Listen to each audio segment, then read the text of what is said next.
Do you lack training motivation? Let's fix it. Hello HEMA friends and welcome to this new video.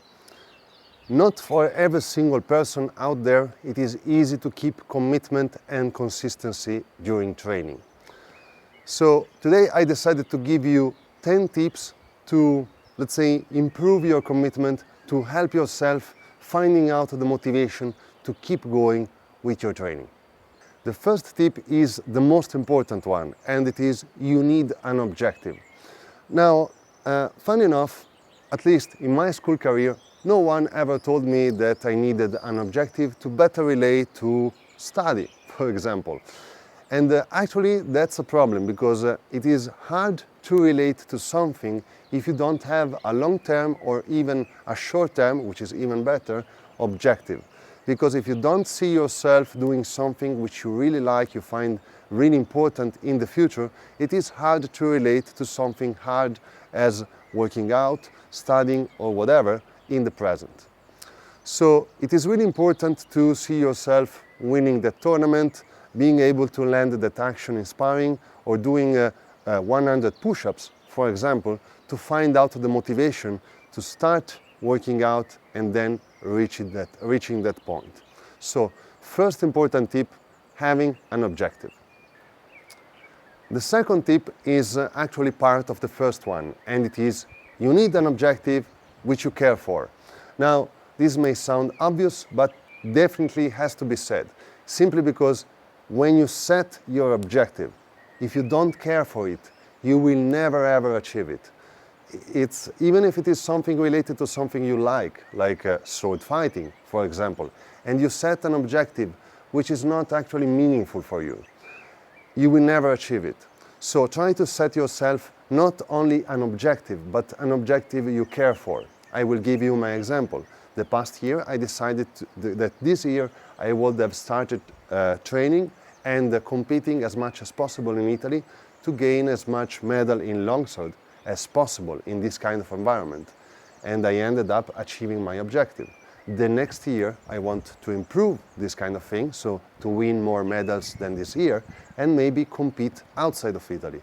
This is because in this moment of my life competing in longsword is something I care for, otherwise I would not do it. I will not try to achieve this objective. So remember, when you set to yourself a goal, it has to be a goal which you care for. The third tip is again related to the first one. So now we have, you need an objective which you care for, and it needs to be doable and realistic enough. So if you set yourself the goal of reaching 100 push-ups in a row, and you're able to do 10 right now, you can't expect to set yourself a goal of, I want to reach 100 push-ups in a row in 15 days. It's actually not doable.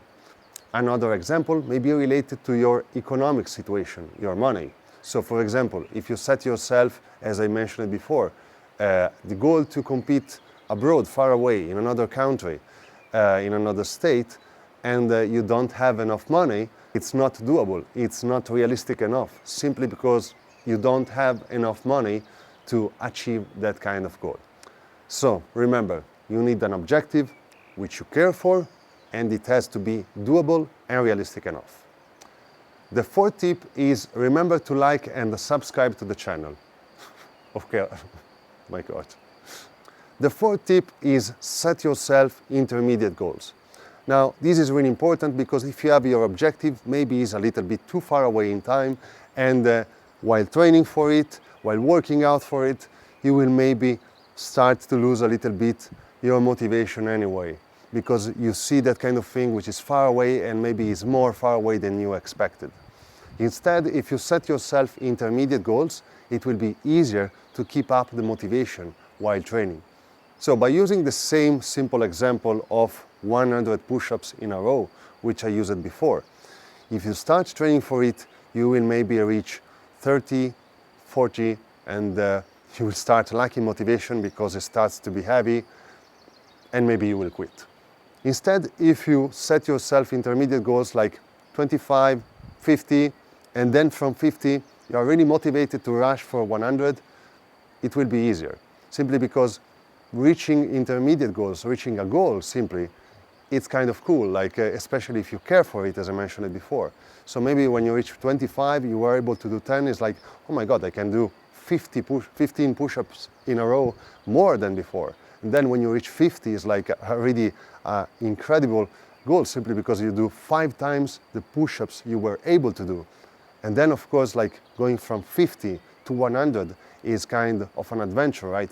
You have to double that number, which is already kind of big, right? 50 push-ups are quite a lot, at least for a normal person. So reaching 100 from 50 is something that you can do because you have that motivation. You already shown yourself that you can go from 10 to 50. And from 50 to 100, we can do it. So set yourself intermediate goals. The fifth advice is search for meaningful training. Now, sometimes people say you have to have fun during training. You have to enjoy it. Actually, enjoying training is a byproduct of doing something meaningful. If you don't do something which is meaningful, which has some kind of value for you and for your progression, you will maybe not notice it, but your brain and your body will notice it on the long run.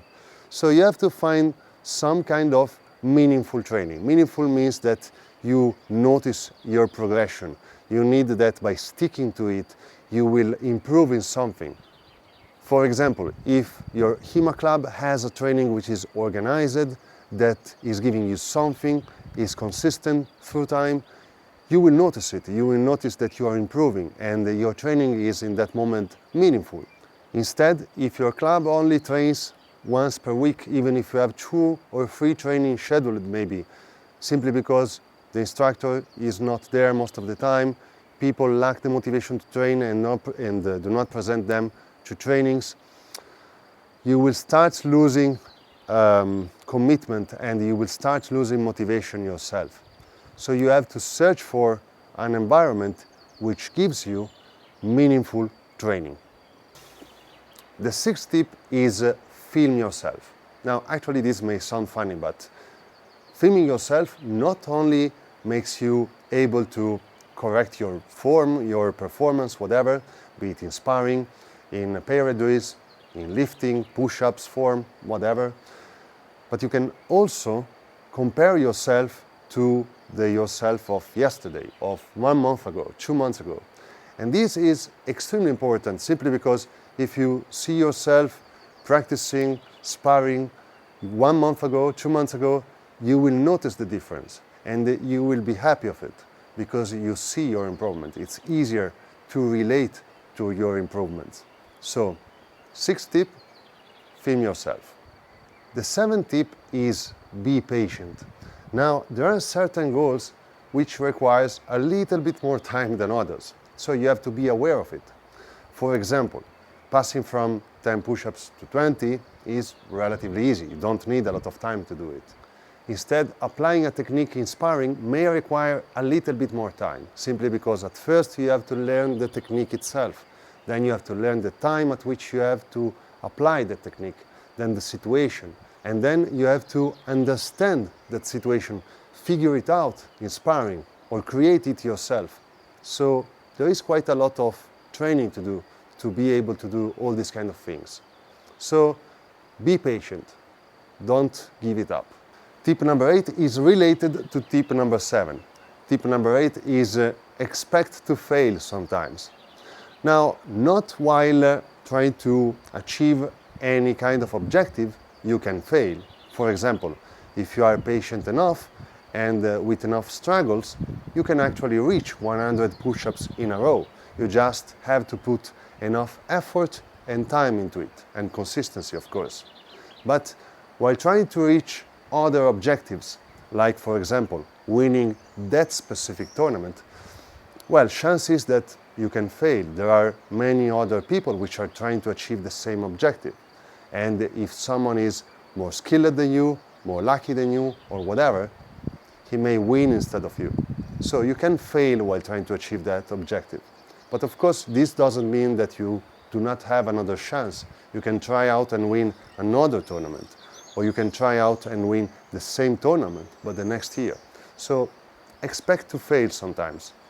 But again, don't give it up. Tip number 9 is enjoy your results. Now, it's really important that you enjoy your results and you're not too strict with yourself, too severe with yourself. Simply because if you don't end up enjoying the goal you ended up achieving right now, how it can be possible that you will enjoy the next one? And your brain knows it. So remember to always enjoy your results. The 10th tip is most probably the second most important tip, and it is try to not be too stiff. Now, you are in a progression. Whatever it is the goal that you set yourself, you are actually learning. And when you learn, you end up discovering things. You do not know everything at any given time. And while learning, you may end up understanding that your goal maybe is not realistic, or your goal is not what you actually want to achieve. So you not have to be too stiff in that kind of situation, and you have to be able to maybe modify a little bit your goal, or to just take more time for it, makes everything more realistic, more interesting for yourself, etc., etc. So remember, you are in a progression, you are learning, you are training, you are improving. The view that you have of your objective today, it may be different than the view you had of it 1 month ago, 1 year ago. Maybe it looks not doable right now, it looks even stupid maybe, so you can simply modify it and make it more realistic, more intelligent, or whatever. This based on your new understanding of the matter. So don't be too stiff, and remember that you can slightly modify your goal during the process, because the person you are right now is different than the person you were 1 year ago, especially during a progression. Don't be too stiff. Modify your objective if it is necessary, and don't be ashamed of doing it. So people, I hope you found this video useful. Thanks for watching as always. Remember that if you want to support me, you will find the link to my Patreon page in the video description, and also remember to like and subscribe if you want to help me growing up this channel. Again, thanks for watching, and see you next time.